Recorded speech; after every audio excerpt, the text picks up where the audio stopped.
अब हम बात करेंगे सेशंस की नोड जेएस के अंदर। नोड जेएस के अंदर सेशन क्या होता है? सबसे पहले मैं आपको थोड़ा-सा थ्योरेटिकल बता देता हूँ सेशंस के बारे में, जो आप इस लेक्चर को अच्छे से समझ पाएँ। देखो सेशन जो होता है, एक डेटा होता है, जो सर्वर साइड पे स्टोर होता है, पहली बात। इससे पहले जो आपने कुकीज़ देखी थी, सारा डेटा मैं आपको लोकल होस्ट पे दिखा पा रहा था कुकीज़ के अंदर, ब्राउज़र पे दिखा पा रहा था ईज़िली। तो इस तरीके का नहीं होता ये। सेशन जो होता है, सारा डेटा सर्वर पे ही स्टोर होता है। ब्राउज़र में सिर्फ एक छोटी-सी सेशन आईडी जो कुकीज़ के अंदर स्टोर होती है, वो आपको दिखा सकता हूँ मैं। वो ही आपको ब्राउज़र पे आप देख पाओगे। तो इसका मतलब सेशन क्या होता है, स्टोर करता है सेंसिटिव डेटा जो बहुत सेफ रखना है आपको और डेटा फ्लेक्सिबल रखना है। फ्लेक्सिबिलिटी और डेटा सिक्योर के लिए सेशन काफ़ी ज़्यादा यूज़ होता है, जो सेशन आईडी के थ्रू ही आप सर्वर से कनेक्ट हो पाते हैं ईज़िली। और एग्ज़ाम्पल की बात करें तो यूज़र लॉगिन करता है जब सेशन बनता है। सेशन में यूज़र की इन्फो स्टोर होती है। जब तक सेशन एक्सपायर नहीं होता, यूज़र उसको लॉगिन कर सकता है। इस तरीके से एक पर्टिकुलर एग्ज़ाम्पल के थ्रू आप इसको वर्क कर सकते हैं। चलो ठीक है, जितने ही पॉइंट लिखे हैं मैं आपको वन बाय वन प्रैक्टिकली दिखाता हूँ। तो देखिए अभी मैंने नया ब्रांच कट कर लिया है। जिसको नहीं पता कोड कैसे मिलेगा, तो मैं हर दिन एक नई ब्रांच कट करता हूँ। गिटहब पे जाके मुझे फॉलो कर लें।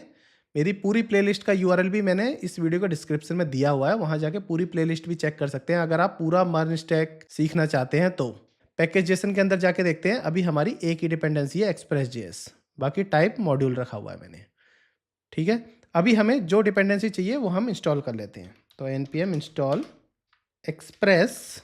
एक्सप्रेस के अंदर से ही हमें सेशन उठाना है, तो ये एक डिफरेंट पैकेज है जो हमें इंस्टॉल करना पड़ेगा। सेशन, एक्सप्रेस सेशन करोगे तो यहाँ पे एक अलग से एक पैकेज इंस्टॉल हो जाएगा आपकी डिपेंडेंसी में। बस हमें यही चाहिए था। इसके बाद इसको बंद कर दो, app.js के अंदर आओ। अभी ये खाली है, इसके अंदर कुछ भी नहीं है। तो इसमें सबसे पहले हम लिखते हैं import express from express, import session from express session। ठीक है, जो चीज़ मुझे इंपोर्ट करनी थी कर ली। वैसे मैं .env फाइल भी बना सकता था। यहाँ जितने भी कॉन्स्टेंट होते हैं env फाइल में भी यूज़ कर सकते हैं हम। ठीक है, बट कोई बात नहीं, env फाइल आपको मैंने ऑलरेडी सिखा रखी है, इसलिए मैं नहीं दिखा रहा हूँ। चलो कोई बात नहीं, कॉन्स्ट लिखते हैं और ऐप में as a express as a object store कर लेते हैं। अब ऐप डॉट यूज़ पहले ही करना है, तो app dot use as a middleware बनाएंगे। इसके अंदर सेशन की सारी डिटेल होंगी, जैसे कि सीक्रेट की क्या होनी चाहिए, कुकीज़ की लाइफ क्या होगी, कब तक वो एक्सपायर होगा, HTTP ओनली ट्रू रखना है या फिर रीसेव फॉल्स रखना है, ट्रू रखना है। इस सब चीज़ों को हम पहले कॉन्फ़िगरेशन कर लेते हैं मिडलवेयर के अंदर ही, क्योंकि अब हम ब्राउज़र को डायरेक्ट नहीं भेज सकते, तो ये चीज़ हमें मिडलवेयर पे ही टैकल करनी पड़ेंगी। तो इस तरह से सेशन लिखो और इसके बाद ऐसे इसको बंद कर लेते हैं। अब इसके अंदर सारी डिटेल हम लिख सकते हैं। सबसे पहले मुझे लिखना है, देखो सीक्रेट की कुछ भी आप लिख सकते हो अपने अकॉर्डिंग। तो मैं लिखता हूँ माई सीक्रेट की और इसके बाद 1 2 3 थोड़ा सा यूनिक सी सीक्रेट की लिख देते हैं। वैसे भी ये सीक्रेट की एनक्रिप्टेड फॉर्म में जाएगी, जो कुकीज़ आपको ब्राउज़र पे दिखेगी, तो इसलिए आप इसको एक यूनिक नेम दे सकते हो। और इसके बाद करते हैं रीसेव फॉल्स। अब मैं बता देता हूँ, देखो रीसेव फॉल्स का मतलब क्या होता है। रीसेव फॉल्स का मतलब है मीन्स कि अनचेंज सेशन दोबारा सेव नहीं होगा। एक होता है सेव्ड अनइनिशियलाइज्ड ट्रू। ठीक है, इसका मतलब है ट्रू मीन्स कि एम्प्टी सेशन भी बना सकते हो। चलो पहले मैं कुकीज़ को इसको मैं थोड़ा सा और डिटेल में बताऊंगा। इसके अंदर आप एज दे सकते हो, जैसे कि मैंने ये दे दिया 60,000, तो ये 1 मिनट हो गई, बट जनरली लोग इस तरह से देते हैं, देखो इस तरह से। तो 1 घंटे के लिए मैं इसको सेशन को सेव कराऊंगा। 1 घंटे बाद ऑटोमेटिक ये डिलीट कर देगा अपनी कुकीज़ को, या फिर कुकीज़ को वहाँ से हटा देगा, या फिर डीएक्टिवेट कर देगा कुकीज़ को। ये लिख देते हैं, हटाता नहीं है, ये डीएक्टिवेट करता है सिंपल। क्योंकि जैसे आपने कुकीज़ में देखा था वो डिलीट कर देता है डायरेक्ट, ये डीएक्टिवेट करता है। HTTP ओनली ट्रू रख देते हैं। ये हमने मिडलवेयर बना दिया पहले ही। अब हम इसके अंदर अपना राउट्स बना सकते हैं। एक तो होम राउट्स बना लिया इतना, इसमें हम कुकीज़ नहीं, इसमें सिंपल होम राउट्स में मैं ये दिखा दूंगा कि हम किस पे वर्क कर रहे हैं। response.send welcome to the home page लिख दिया, सिंपल। ये समझो, इस तरह से समझो कि ये लॉगिन पेज में ये होम पेज है। अभी तक तो हमने सिंपल डैशबोर्ड बना लिया होम पेज के लिए। अब सेशन को क्रिएट करते हैं, तो मैं लिख लेता हूँ यहाँ सेशन। ठीक है, ऐप डॉट गेट के अंदर ये समझो कि मैं उसी तरह से बताता हूँ जैसे रियल ऐप बनाते हैं। तो जब आप लॉगिन करोगे तो एक सेशन क्रिएट करोगे इस तरीके से। अभी मैंने लॉगिन का एक राउट्स बना रहा हूँ। इसके अंदर आप बताओगे कि सेशन में आप क्या देना चाहते हो। For example request dot session dot user, और यूज़र नेम देना चाहते हो मोहित कुमार, मोहित, सिंपल मोहित ले लेते हैं। रिक्वेस्ट डॉट सेशन आपको यूज़र देना है जिसका नाम मोहित हो गया। तो ये आप जो है क्रिएट कर रहे हैं सेशन को, ठीक है। अब रिस्पॉन्स डॉट सेंड में लिख दो सेशन क्रिएटेड फॉर यूज़र मोहित, ठीक है। एक सेशन आपने क्रिएट कर लिया। अब एक बनाते हैं, एक्सेस करना है वैसे सेशन को, पर इसको प्रोटेक्टेड राउट बोलते हैं। इसके लिए ऐप डॉट गेट, कोई आपसे इंटरव्यू में पूछे प्रोटेक्टेड राउट कैसे बनता है, तो आप सेशन के थ्रू बना के उसको दिखा सकते हो। डैशबोर्ड हो गया, और रिक्वेस्ट कॉमा रेस्पॉन्स।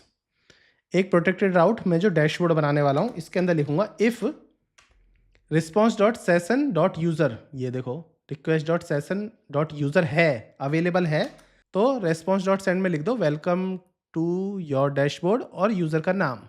तो वेलकम टू योर डैशबोर्ड मोहित करके आएगा अगर सेशन है ऑलरेडी, और एल्स आपको दिखेगा please log in to access the dashboard. तो ये बन गया देखो हमारा एक प्रोटेक्टेड राउट। सिंपल सा प्रोटेक्टेड राउट बनाया जो आप इंटरव्यूअर को सिंपल बता सकते हो। प्रोटेक्टेड राउट सेशन के थ्रू हम बना सकते हैं। अब करते हैं डिस्ट्रॉय, सेशन को डिस्ट्रॉय करते हैं, मतलब लॉग आउट करते हैं। तो इसके लिए आपको एक राउट्स बनाना है, ऐप डॉट गेट, जैसे लॉग आउट बनाते हैं इसी तरीके से बना लेते हैं इस तरह से। और ये अब इसके अंदर इसका लॉजिक लिख लेते हैं। तो request dot session dot destroy लिखना होता है, देखो request dot session dot destroy, ये एक मेथड है, इसी तरीके से ही लिखना है। और इसके अंदर आपको एरर मिलेगा, मैं दिखा देता हूँ किस तरीके से। इसके अंदर आपको लिखना है इफ़ एरर है तो लिख दो एरर टू लॉग आउट, कि हम लॉग आउट नहीं कर पा रहे हैं, इस तरह से एरर मिल जाएगा। इसके बाद दिखा दो you have been log out successfully. अगर एरर नहीं है तो ये दिखा सकते हैं रिक्वेस्ट सक्सेसफुली लॉग आउट हो चुका है। अब बस ऐप डॉट लिसन से अपना एप्लीकेशन को लिसन कर दो 3000 पोर्ट पे। अब अपनी एप्लीकेशन को स्टार्ट करके देख लेते हैं। Node hyphen watch app dot JS, ठीक है, हमारी एप्लीकेशन 3000 पोर्ट पे चल गई है। तो चलो चला के देखते हैं। लोकल होस्ट 3000 ओपन करो। अब इंस्पेक्ट करते हैं और एप्लीकेशन पे आते हैं। कुकीज़ में देखो यहाँ पे, अभी मैं इसको कुकीज़ में कुछ नहीं रखता, सब चीज़ डिलीट कर देता हूँ जो आप फ्रेशली सीख सकें। अब इसके बाद सबसे पहले देखो होम पेज तो आपको चल गया। अब एक सेशन क्रिएट करते हैं लॉगिन से। लॉगिन जैसे आप लॉगिन वाले राउट्स पे जाओगे तो आपका यूज़र नेम मोहित क्रिएट हो जाएगा। तो चलो चला के देखते हैं, लॉगिन करके देखते हैं। जैसे आप लॉगिन करोगे तो सेशन क्रिएटेड फॉर यूज़र मोहित, तो देखो कनेक्ट डॉट SID करके एक सेशन बन गया है आपका, जो कुकीज़ के अंदर बना है। यहाँ आपको कोई डिटेल नहीं दिख रही, इस तरीके का एक टोकन दिखेगा बस। इस टोकन के अंदर सारी डिटेल है आपकी, जो भी आपने सेव करके भेजी है एज ए मिडलवेयर पे, वो सब इसी के अंदर से ये कैच करेगा, जो सर्वर के थ्रू कम्युनिकेट करके आपको मिलेंगी एज ए मिडलवेयर के थ्रू, ठीक है। आपने एक सेशन क्रिएट कर लिया जो आपको यहाँ दिख भी गया। अब क्या करते हैं, सेशन क्रिएट करने के बाद डैशबोर्ड पे जाओ। डैशबोर्ड पे गए, यहाँ लॉगिन की जगह डैशबोर्ड करो तो दिख जाए वेलकम टू योर डैशबोर्ड मोहित। अब लॉग आउट करना है तो सिंपल लॉग आउट, ठीक है, लॉग आउट करो, you has been log out. देखो फिर भी यहाँ से हटा नहीं, बट ये एक्सपायर हो चुका है, तो मतलब अब ये यूज़ पे नहीं कर सकते आप, लॉग आउट हो चुका है। मैं दिखा देता हूँ कैसे आपको पता चलेगा। डैशबोर्ड पे जाओ, ये रहा डैशबोर्ड, इस पे जाते हैं। Please log in to access the dashboard, क्योंकि आप लॉग इन नहीं हो इस समय, इसने बता दिया, क्योंकि ये हमारा जो ये था सेशन ये एक्सपायर हो चुका है, इसलिए इसको प्रोटेक्टेड राउट कहा जाता है। अब फिर लॉगिन पे जाओगे तो फिर लॉगिन कर पाओगे, तो ये फिर एक्टिव कर दिया उसने, पुराना वाला हटा दिया, ये नया वाला डाल दिया। इस तरीके से हमारा सेशन वर्क करता है। अगर मेरी वीडियो इन्फॉर्मेटिव लग रही हो तो मेरे चैनल को सब्सक्राइब जरूर कर दें दोस्तों, अपने दोस्तों के साथ शेयर करें।